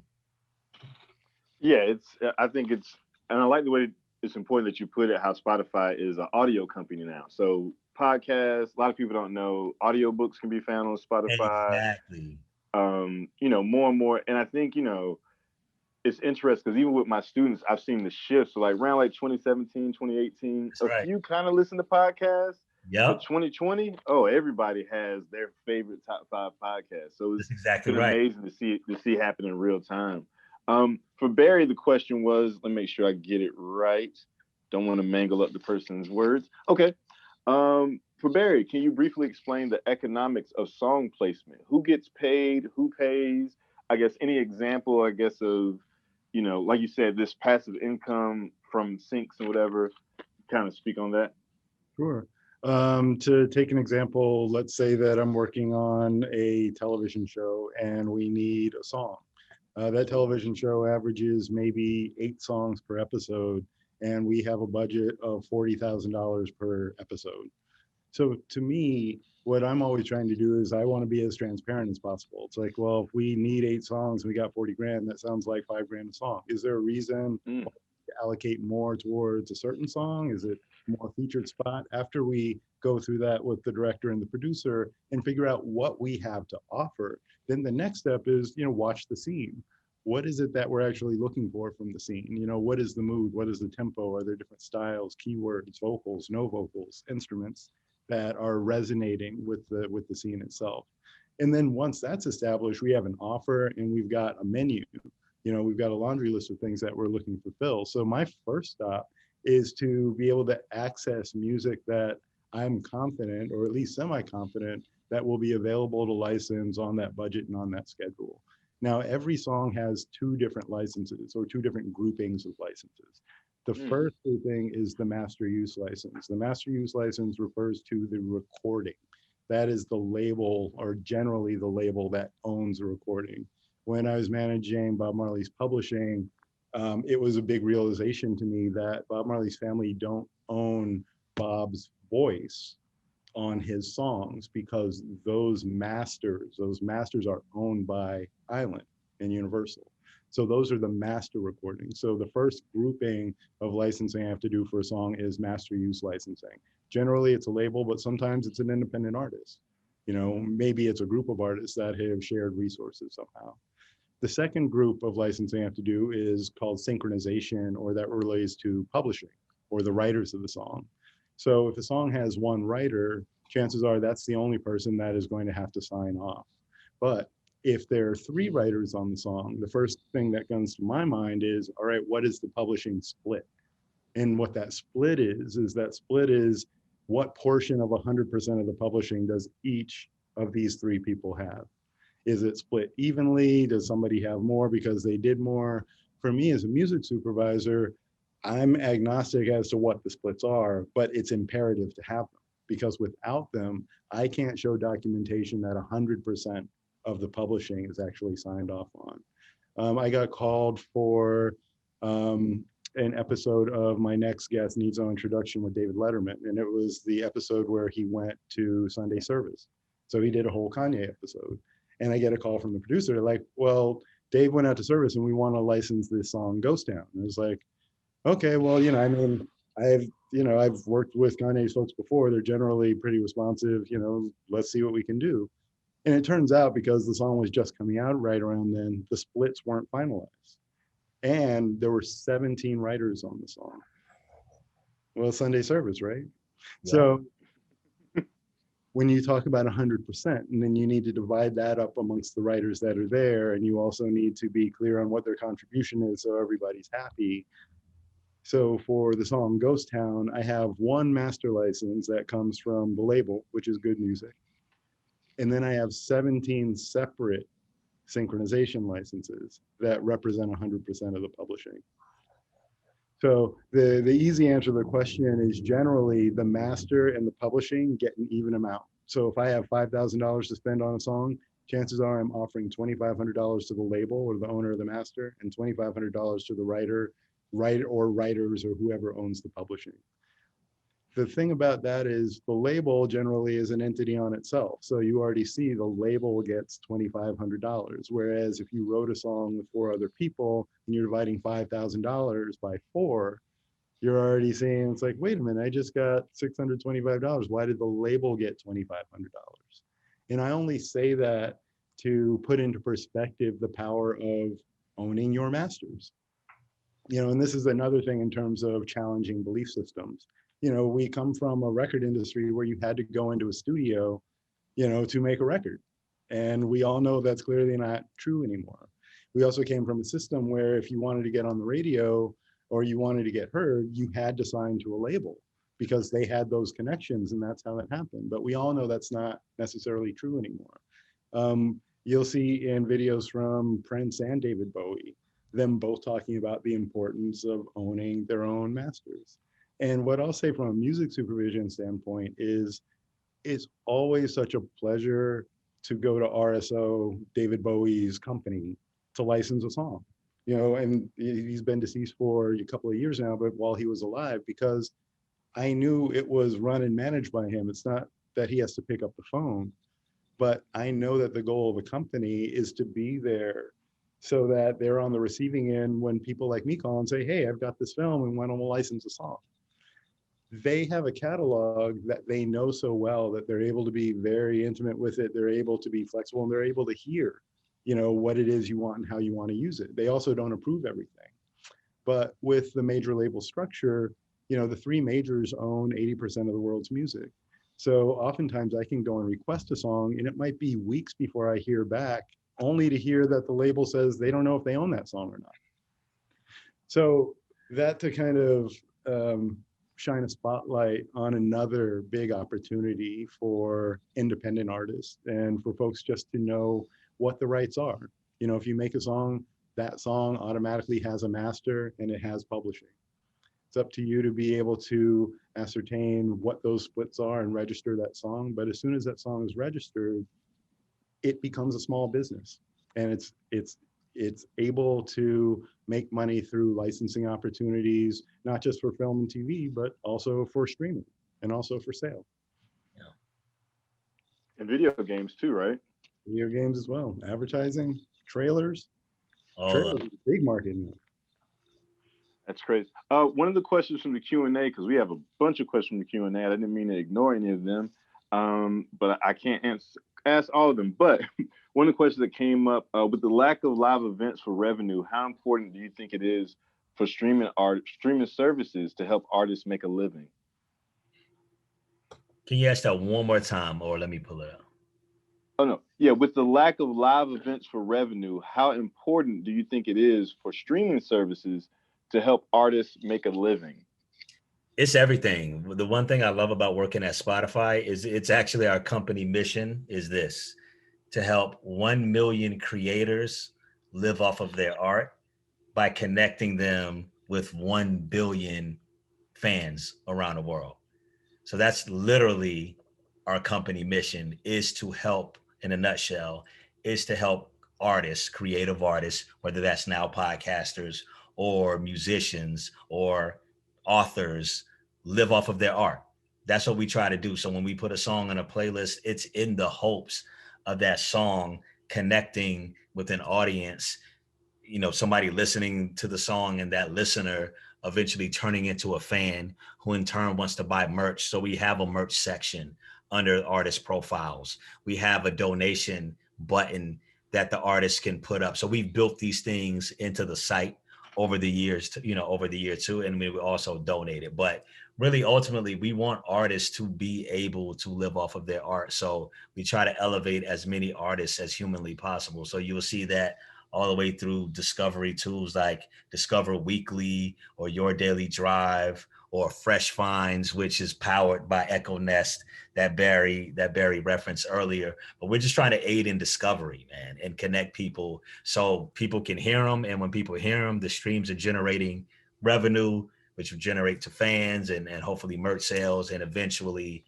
concerts when things open up, down the line. But that's what we want as a company. That's why we're here. Nice. Thank you. Appreciate that. Another question that came up, and this goes for both of you. How do you deal with the fear of failure? And that's a huge question, but I thought it was a great question. Fail faster. Fail faster? Yeah. And just be thorough. Be as thorough as you can in prep and just go for it. You have to go for it. For example, let me give you an example. Obviously, I have we all do have an interesting background, but I was on the business side at Spotify, and they heard something. They felt I could be talent at Spotify. That came from the chief content officer, who you may have heard about, read about, Dawn Ostroff. And she approached me about, okay, you've hosted this podcast. I see you hosting. I feel like you got something. She came from TV, y'all. So she's like, I feel like you got something and we need to tap into you as a host. There came a tipping point where it was too much work to do a daily show and then have a job where I'm head of something at Spotify, which meant, okay, either I'm trying to do all this work and doing it poorly on one end or the other, or I got to let go of some work. Now, when you do a show, this is for TV shows. This is also true for podcasts. The first part of that period is a pilot period, meaning after a specified amount of time or a number of episodes, they have to have a green light meeting and decide if they're going to move forward with this show. And that's determined by if it's connecting with an audience based on the data, where it's going creatively, so on and so forth. So they told me up front, the get up, this is a pilot. So this may not be greenlit. Of course, we hoped it would be a hit. We didn't know going into it. But at that point, I ultimately had to decide, if I'm going to do this right and really give this a shot, I need to let go of the business side of this part of my career here and just be talent and be all in on this. And I'd be lying to you all if I said I was a little afraid that it wouldn't work. And then what? But I just had to set that aside and go for it and see what happens, because I'd rather face fear of failure than look back months and years from now and say, what if I would have just went for it? What would have happened? What could have happened? So I'd rather face the fear of failure and see what happens. And sometimes you will fall down and you will fall on your face. But with failing fast, you also got to pick yourself up and dust yourself off and keep on walking and keep on moving. But you got to face that. That's better than saying what if. You do not want to live with regret when you had an opportunity presented to you and you said no out of fear. Well said. All right. I think for me, I'm always trying to, I have this vision of a flow state, and flow state is, Oh yeah. It's I talked about this. It's optimized, and acknowledging, flow state personally, brings a lot of things up into the open. What I realize is when I'm tense, the first thing I tend to do, most people do, is I hold my breath. It's like and then you don't even realize it, you let go, but that breaks the flow state. There are things of that nature. There body responses, there are ways that we respond to stress that I believe kind of throw us off our path. And I think for me, one of the big lessons that I've learned is that I've been paralyzed not just by fear of failure, but I've been paralyzed after failure. Ooh. And I realized that, in phases, I'm not really going anywhere. Ruminating, I'm allowing myself to absorb the messages, but if I'm not moving, there's a chance that they're not being processed to their fullest. Because what I've also learned is the lessons I learned, they're only really lessons if I can apply them, to the outside. So, Yeah. Just that acknowledgement that yes, I have fear, and yes, I have failed, and I most likely will fail again. But realizing that what I take from those is to, acknowledge, reset, realign, and then to get back up and get back out. I believe that is a goal of mine, to reach that flow. Well said. Very well said. I'm glad you mentioned flow state, because actually, when talking about creativity, I often talk about students. I was like, you've been there before. You didn't know what it was called, but you can get into that flow state where it really, you can lock in and laser focus, and the creativity is almost, what's the word I'm looking for? It almost just comes natural, which brings us to, I'm going to try to, I think I got some more questions that popped up at the end. All right. I'm going to try to summarize like two questions into one. Working in tech, music, and the creative industry, period.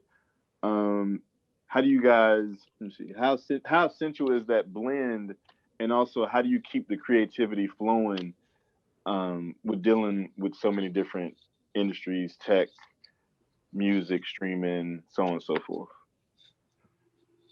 That was a jumbled question. Well, I'll just say in terms of, I got very, very engaged in immersive media once I learned programming and coding, because it was all about experience. It's how do we build more experiences? How do we reimagine how we experience music in particular? And what I realized through that is, when I started in augmented reality, I teamed up with an artist. We did a graphic novel. We had it on the App Store. It was all about sound. It was all about sonic imagery, sonic warfare, sonic mythology. And we put all of ourselves into this app. And then we realized, oh, apps on the App Store need to be updated. Oh, who got money for that?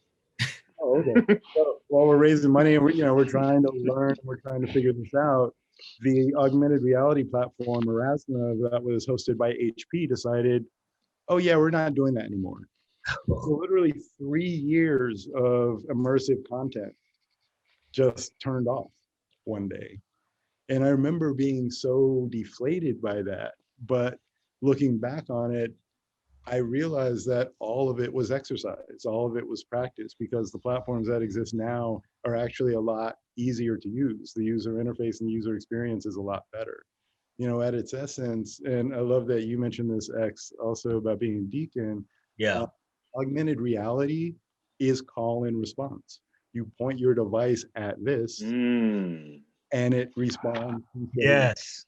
And when I realized and started to embrace that, that gave me such a deeper interest in the kinds of experiences that we're able to share with people. So I think as we come hopefully out of COVID and get a little bit more towards where it's safer to gather, I think it's going to be extremely important to have a hybrid solution, because everybody's not going to go out at once, but everybody's not going to stay in. But the people who stay in, they're still going to want to have an experience as well. So I'm really looking forward to whatever trial and error we have to do to get to the point where you can feel just as comfortable going to summer stage as you do putting on your Oculus in your apartment, whether you be in New York or whether you be in India, and feeling like you're still getting that experience. And then afterwards, you go back and talk to your friends about it. That sounds amazing. Like, I just want to, augmented reality is call and response. I'm citing that for something that I haven't written yet, but it's going to work out well. X, was there anything you wanted to add? I can't add to that. Barry killed that. That was perfect. All right. Let's see. Do I have anything else in the Q&A? Let's see. Okay. Let's see. Oh, you answered that one. Let's see. What do you think about the stigma around hip hop, and how do you think the infiltration to the mainstream has helped or hurt the music? Barry, you want to take it first, because you've been instrumental in hip hop too. So I want to point that out. Oh, well, I mean, well, thank you. I don't think there is a right answer. I grew up on the West Coast, and I've been on the East Coast, so it's almost been half and half in terms of. Oh, nice. So I got a lot of the early influences. I found myself last night discovering that a skate rock band from San Francisco that was around in the 80s had uploaded one of my favorite songs that I haven't heard since. You know, it was like, wow, it's finally up there on Spotify. It was one of those songs that just wasn't there, but now it's finally there. So, you know, I think for me, hip hop, I was working at a record store in Berkeley. You know, I was probably 15. The Beastie Boys album had just come out. There's a poster of the Beastie Boys and Run DMC on the wall. Oh, I love that poster. I know it's on the rooftop. When they're on the rooftop. Exactly. Yes. And these two older women, I remember, like they must have been shopping for kids. They weren't shopping for themselves. They were buying stuff. They didn't really seem comfortable in there. And they looked at the poster and they're like, it's a shame those guys giving away their talent like that. And I remember that being such a polarizing moment for me, because I was like, wait a minute, what's really going on in hip hop? Like, what is it that's happening? Is there some sort of appropriation that's going on? Is this a machine? Is this device? I mean, I'm like 15, 16. I'm having like these big thoughts. And what that did was that was one of the first real bonds I had with hip hop. I'm like, well, if I'm going to love this, I want to know more about it. So, you know, I found out about, you know, that's how I found out about Rick Rubin. Yeah. You know, it's like, I knew who Russell was through Def Jam, but I didn't know who Rick was. And Rick and Russell made so much sense together, almost like that picture of the Beastie Boys and Run DMC. Mm-hmm. Yeah. Like, oh, when you put these together in a conscious way to be able to amplify a message to an audience, it will be heard. It may not always be liked, but it will be heard. So in terms of hip hop and culture, I think just as with most things, it's not the creators who own the majority of it and who are benefiting from the majority of the revenue that's generated. I think there's a lot of street credibility, and I think there's a lot of, you know, hey, you're a known name. But what I'm really hoping in this new age and where we're coming, and it was mentioned on the earlier panel as well, you know, missions for diversity and inclusion and a lot of new companies. I'm really hoping, you know, I'm not saying we have to shift everything dramatically all at once, but I'm just really hoping that the education, the opportunities become apparent so that the people who contributed so much, not just to the content, but to spreading the content and building the culture, can start to find their way into welcoming spaces where their experience can be nurtured. Yeah, for me, I want to see just more of the people behind the scenes get elevated, because there is still, when you talk about hip hop, you know, being in the mainstream, the truth is, guys, I came from record labels before Spotify. It's not people that look like me that are calling the shots or running a lot of these labels or making a lot of the business decisions. So a lot of people that look like us panelists here are getting shut out of those rooms. And I know we had a big racial awakening and reckoning this year, as if Black people didn't exist before 2020. But the truth is, I want to see us making the decisions and making decisions like whether we have to go independent to do it, not re-upping deals. Like Drake has a big decision ahead of him when he's out of his deal. And questions like, does Drake, who's the definition of mainstream hip hop and crossover, does he actually need a major record label to do what he's doing? Then the kind of money he can make if he turns down the big check up front, he can really turn the industry on its head. So I say look at what happens with Drake, because that can change the narrative for a whole lot of artists to come and how this business, is conducted. But that's how I really see it. I want to see more decision makers behind it. And to Barry's point, I want to see these artists and these creators really benefiting off of their art and what they create and bring into this cultural conversation. Because the truth is, mainstream culture is hip hop, which is Black culture. And a lot of times we're afraid to just call it that. We want to call it something else. And we're more comfortable when people that aren't Black are indulging in the culture, as opposed to when we're out there. There's a commercial that Nike has out right now that I really like. And the basic narrative of the commercial is, you love what we do, but do you love us? And that's the question I have for everybody. You may love the culture, you may love that song, but do you love the people that are making this music and making this culture that entertains you every single day? Great answer. Thank you for the honesty. We have, I'm gonna say, two really main questions left. One from students. What future moves do you think Spotify will be making in regards to artist representation and management? And do you think artist representation is the next step, since labels take so much of the streaming revenue? So kind of getting to your point about Drake as well. Yeah, I would love to see more artists just take charge of their career. Now, everybody can't build a team and build a proper business team. It can't just be your boys that you grew up with, or the people in your immediate circle, people that you smoke with, people that you hang out with, go to the club with. These are stereotypical descriptions I'm giving. But I have worked with a lot of these people, so a lot of that does represent. But if you can be bold enough to step outside of that framework that was built upon oppressive tactics that sign people to record labels and lock people into these deals with bad terms. And because a lot of times when you're hearing about, oh, streaming companies aren't paying this and that, it's about the deal that they have with their label. That's not about the rates. The rates are set by the government. And in billions and billions of dollars, these record labels are making more money than they've made since the height of CDs were being sold in the 90s, and it will soon surpass that, guys. So don't let them fool you. It's about these bad record deals and business contracts that people are getting locked into. So I just want to see people break out of that and just step out and just reinvent the business model around the art that they're creating, which they have more control to do that, because a lot of labels are just signing artists that they already see popping on the streaming services when they're indie. And then they get sold this dream of, oh, and now we'll take you and blow you up bigger. And all they do is, instead of the person that was in their indie camp putting the song, uploading the song to Spotify and the other streaming services, now they have their guy on the commerce team, and they just saying, well, now Freddie Gibbs is with us. He's not independent anymore. And it's the same Freddie Gibbs making the same music, but now he's giving a big cut of that money to Warner Brothers Records. That's not good business. But he's in the mind state of it's success to be signed to a major label. And as long as people look at that as success, they're going to like hand big chunks of their money out. If a record label is willing to hand you a whole bunch of money to create your art, then you probably own something and you should not sign it. Just trust me on that. Facts. Leverage. Leverage, yes. Yeah, like, no, that just reminds me of the Master P quote when he's like, if they're offering me this much money, how much must I really be worth, right? Yes, yeah, exactly right.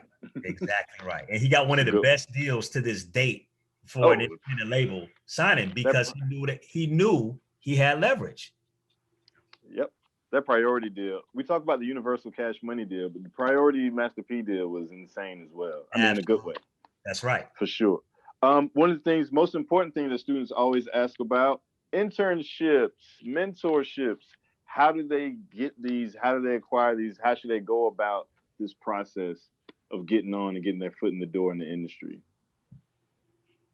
At Spotify, this is the thing, we're interning at Spotify. So the internships continued, which I loved. We did not stop our internship program because of COVID. All our interns were completely virtual. So you just apply. It's around this time. So please go to spotify.jobs.com and look, and you apply online. But the applications closed like around this time. So you got to be looking now for next summer. And you apply through there, and we get a great crop of interns. And I'm sure some interns can come from Emerson College. I would love to see some interns come in from here. It's really that simple. All across the entire company, there are interns. I mean, it's literally hundreds of interns that come in every summer across the company. Great. Barry? Yeah. And with me, I mean, you know, my information will be available to the Emerson faculty and staff to share with students. But in general, in terms of working in film and television, the thing that I tell people to do, and I tell artists to do this as well, to give themselves the best chance of aligning with projects that are good for them, is research the projects that you want to work on. Yes. Or research the production companies you want to work with. It's like, I had a job with Spike Lee out of school. I was like, oh yeah, there's really no question that's where I'm going. You know, I liked what Spike was doing. I wanted to learn from him. So I was really fortunate to be like, all right, this is where I want to be. In terms of trades, you have Variety, you have Hollywood Reporter, you've got the Blacklist. So you start to see movies that are being announced. I just saw that, you know, Black Thought is in Waiting for Godot. Like, you know, it's like a new adaptation of Waiting for Godot. It's like, wait a minute, what? So, you know, I typed that in. I was like, who's producing that? What production company? Because me, as a supervisor, I'm like, that's a project I might be interested in working on. Yeah. So how do I find a job on that project? And it's the same way in terms of finding internships and opportunities, because each of those productions is going to have a production office. They're going to have needs. They're going to have a team. So being able to get in, and don't be afraid to PA, because that was my first job as well. Like when Crooklyn hit, I was an art department PA. That was my first movie credit. Wow. So being a PA in a department that you may or may not have intention in working on is just fine. It's really about just getting a good overview from the inside of where you might want to gravitate towards. I want to add to that. That's my story. My story is interning. I did 3 different internships when I was at FAMU. When I was at NYU, I did 3 or 4. And that's how I got my foot in the door. I worked for free. I did what I had to do. I worked for minimum wage. When people thought I was making money, I was not making money. So I did what I needed to do to get my foot in the door. And I tell people like this, I slept on couches to get here. And that's where the hunger comes in. Like having a game plan and being that hungry. And to Barry's point, being a student of whatever it is that you're working towards. Because this is the thing, there will always be people who have time, I call it time served over you. But what starts equalizing you and leveling the playing field is knowledge and knowing the craft. And people know when you know what you're talking about. When you're talking about music, or you're talking about film, you're talking about television, or any other art form, tech, people know, you just know when somebody knows what they're talking about. And when you know what you're talking about, people want to have more conversations with you because they want to hear your ideas and hear your perspective. And then you can offer that at the right time. Very dope. All right. Kristen, were there any other? I'm trying to think. I think that's it in the. Oh, there might be something in the chat. Let me check the chat.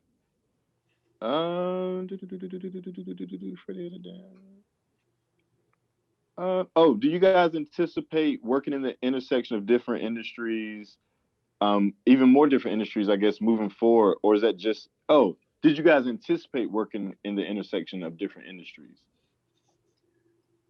That was the question that got lost in the chat. Did you guys anticipate working in, well, I guess no way you could anticipate working at Spotify. That probably didn't exist. But I guess just anticipate, you know, I know like X was your path, was always thinking music industry, Barry being a DJ.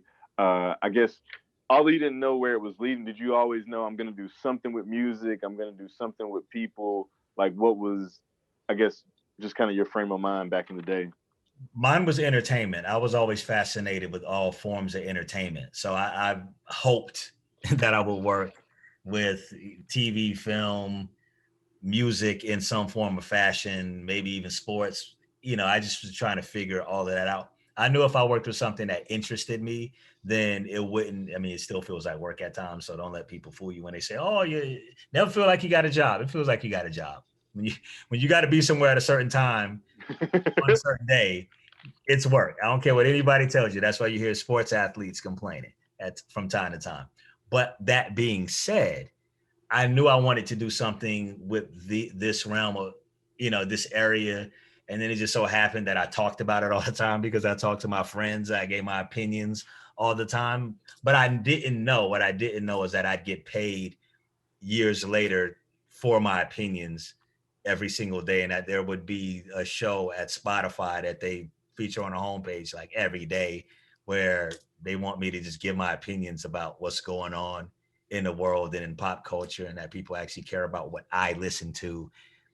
I didn't know it was going to turn out like that. So yeah, that's really it in a nutshell, because it's humbling every day. That's why it's hard for me to, as much as I talk, it's hard for me to even articulate that, because just the fact that I could help my mom and make a living and take care of myself on doing this every day is a blessing. I know that's what you're all looking to do too. Definitely. Thank you so much. Anything else to add? I mean, just remain open. Thinking back on it, I was recruited by a junior Olympic volleyball team. I thought I was playing in the Olympics. That's what I thought I was doing. And I had my DJing on the side, and I broke my ankle, and I lost my ride, and I ended up somewhere else. I ended up in a college on the East Coast, and somehow I ended up teaching snowboarding and competing in the first ever NCAA league, tournament that they had when they started. I have a national title for flying fighter kites. Wow. Yeah, It's crazy. well, for me, it's once again, it's like follow your bliss, follow that curiosity. For Yeah. me, kite flying was my first form of meditation. Volleyball came about because I lived in Northern California, and the basketball coach kicked me off the team because he said, you can jump, but you can't shoot. Yep. My father helped to run an organization in Oakland when I was growing up called the Black Filmmakers Hall of Fame. And it was dedicated to the legacy of Oscar Micheaux. And like growing up, like seeing Jeffrey Holder and seeing Sidney Poitier and seeing Diane Carroll and seeing these people and seeing Spike Lee he was getting the newbie award. It was like, hey, here's the rookie award for this kid. Oh man. So, and my dad still asks, he's like, why did you go into film? I was like, you exposed me to like this beautiful, rich culture, that we have. And for me, studying music and the ability to put those together, and also the ability to affect people, through the work that I do, it's always rewarding because the passion is always there. In terms of the business, it can always be tweaked, or it can always be moved, and sometimes you have to pivot. It's been a pretty slow year for film because production isn't yet safe. So it's always interesting. I came back to my calling being, I want to help artists create more art. So I'm looking at new ways that I can do that, using the skill set that I have. That's dope. I love that. No, it's amazing.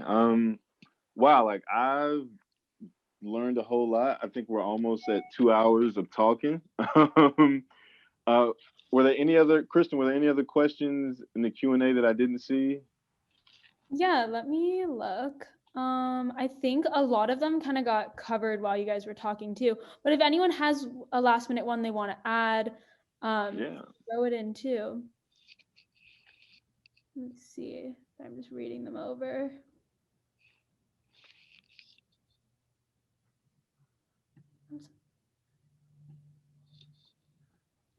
Okay, Aiden sent in one for X. He says he's a musician. He says from his experience as a musician and as a promoter, he's noticed a lot of young artists are often shy in releasing and performing music. If you acknowledge someone's talent, they might be discouraged to pursue their career, or at least actively pursue it.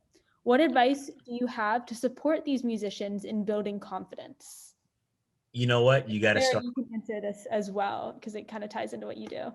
Yeah, I think you got to start with the crew around you who believes in you, who will come to all your shows, who will be on the front row, who will be cheering for you.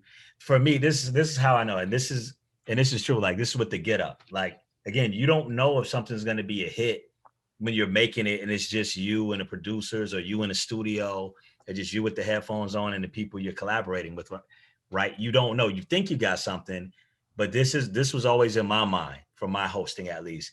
If my boys like it, if my family likes it, if my people who know me, if they like it, because they're brutally honest with me in the most loving way, and that's what I need.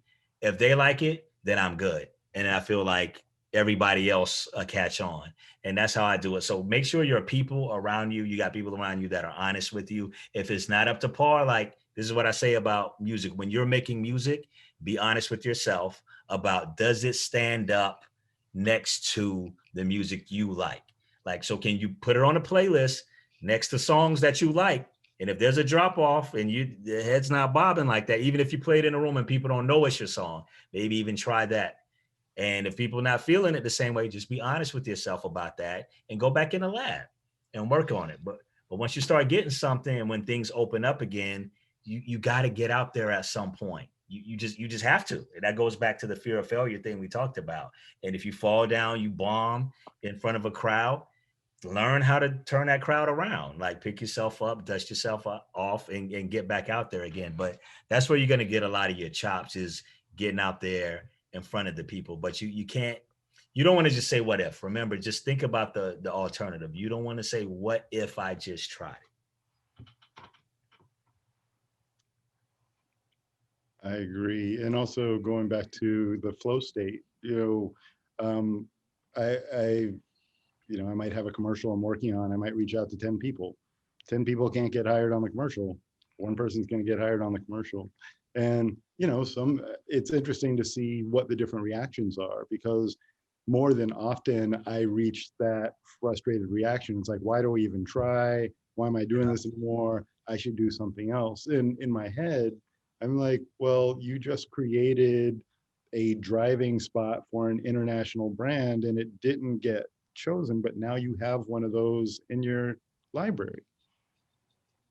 When the next time something like that comes up, you'll be able to present that and maybe even something else. So the way I view it is, even those failures are opportunities if they cause you to create more content. And even if it's not your favorite piece of music, you did it for a specific application. And yeah, I'm really fascinated by trailers, just because trailer music gets paid almost as much as music for commercials now. But trailer music has a very, very specific anatomy, because trailers are generally 30, 45, 60 seconds. And that's the format for trailer music now. So there are people who just dedicate themselves to studying trailers and figuring out how they can make their music more trailer-like, or get into that, or even just expand into that, to diversify the kinds of different things that they offer. And I think that, for me, has given me confidence along the way, the ability to expand. I used to only offer music supervision, but then I realized, partially because of my ego, I realized that not every job needs supervision, but every job needs music clearance. Because director and producer may know exactly what they want. The music may be written into the script, but at the end of the day, if it's chosen, it still has to be secured legally. So I started offering music licensing as well as music supervision. And then people would call me and say, well, we have this movie and we don't know what to do. So I started offering music strategy. And what that does is it diversifies my portfolio so I can occupy more area in the supply chain for film and TV. Yeah, those are great answers and so insightful for students, because while we have a lot of students who are studying the business side of things and want to pursue that, at the same time, there are a lot of people who are also artists who are doing both at the same time. And so learning about what to do strategy wise for both sides is great. And we do have some artists who are performing a little bit later, if you guys want to stick around, who are Emerson artists and also local artists as well. But yeah, if Antoine, if you have anything else, or we can pass it on to Wes. Yeah, I just want to thanks the panel. Thanks everyone for having me. This was great. I learned a whole bunch. I hope students got a lot out of it. you guys stay in touch. I'll need you to come to my classes. So No doubt. let's stay in contact. If you're ever in Bed-Stuy, just let me know. Oh, I'm Fort Greene, Clinton Hill, man. I'm just in Florida for the holidays, but I live in Fort Greene, Clinton Hill, brother. Oh, and please tell me the church, because my mom always tells me I need to find a church in Brooklyn. Oh, so. Bro, I got you. Emmanuel Baptist Church. It's on the corner of Lafayette and St. James Place, man. Oh, I know exactly where that's at. All right. Yeah, come through. That was your church, X. That's right down the block.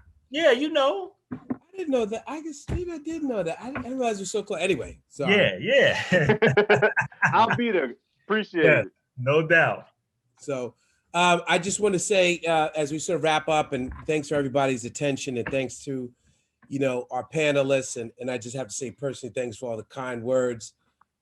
You said about me kind of puts the battery in my back as well, but being so generous with your time, it's really wonderful, and I think we could go on for days and days and days, but we're gonna have to, when the real life comes, we're gonna have you guys come back. So X and Barry and to 19 who had to cut out a little earlier, I love y'all. I appreciate y'all, and we got some special gifts for you that you'll get. So Kirsten will hit you up for you get one of those People Over Profit hoodies that we made. But anyway, thank you guys for coming. And before we wrap up, everybody, we're gonna have some just final words from Dr. Brent Smith, who's the chair of the Marketing Communications Department, which is the department where the BCE, our program, sits.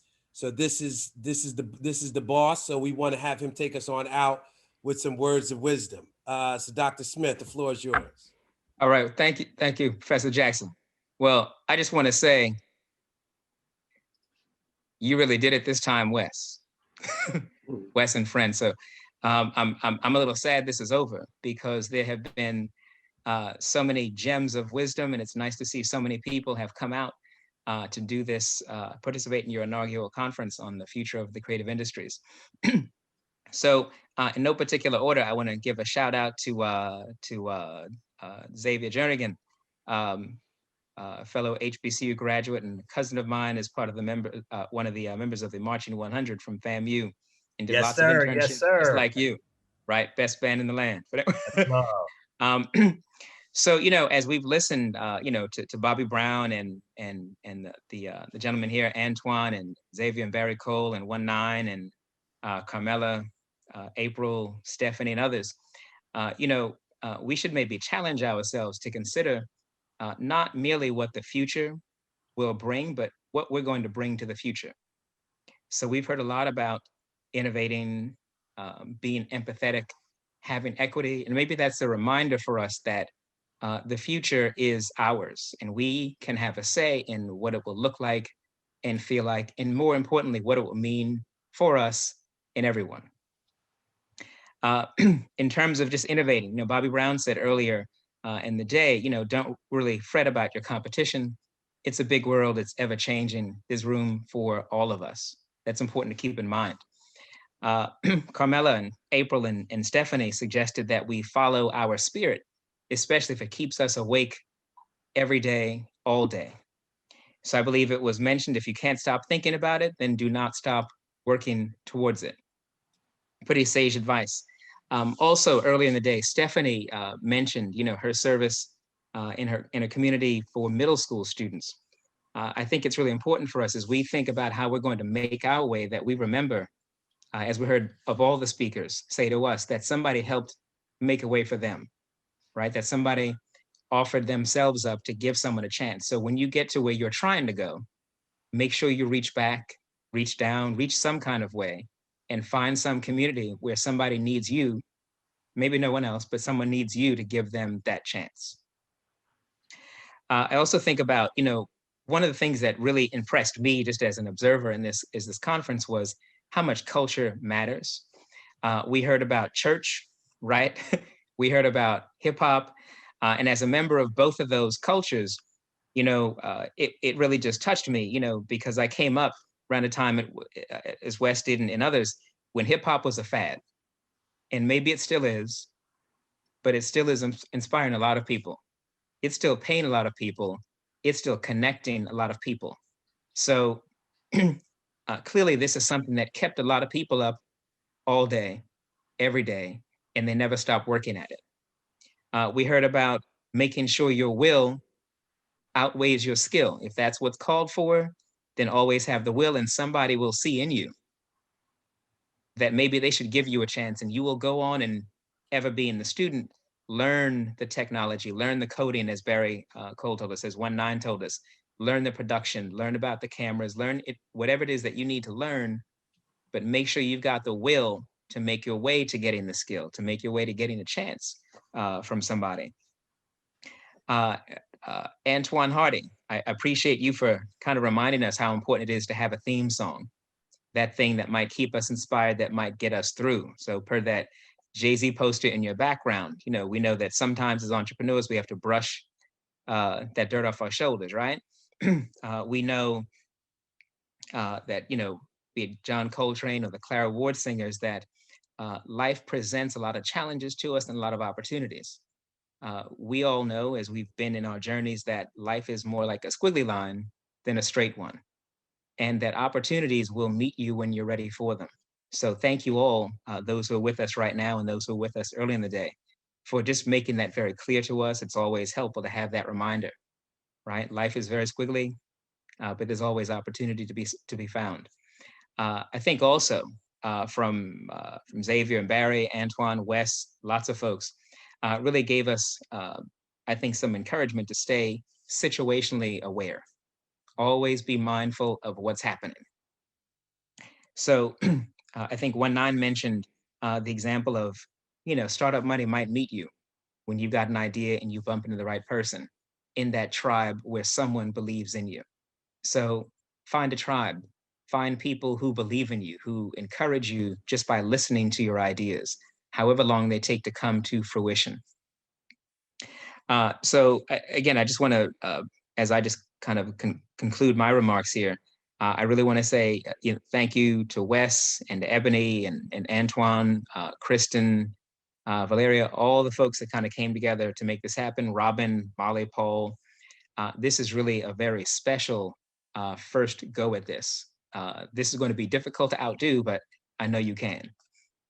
So thanks for making this happen for the Emerson College community, the business of creative enterprises in particular. You are appreciated. Thank you so much.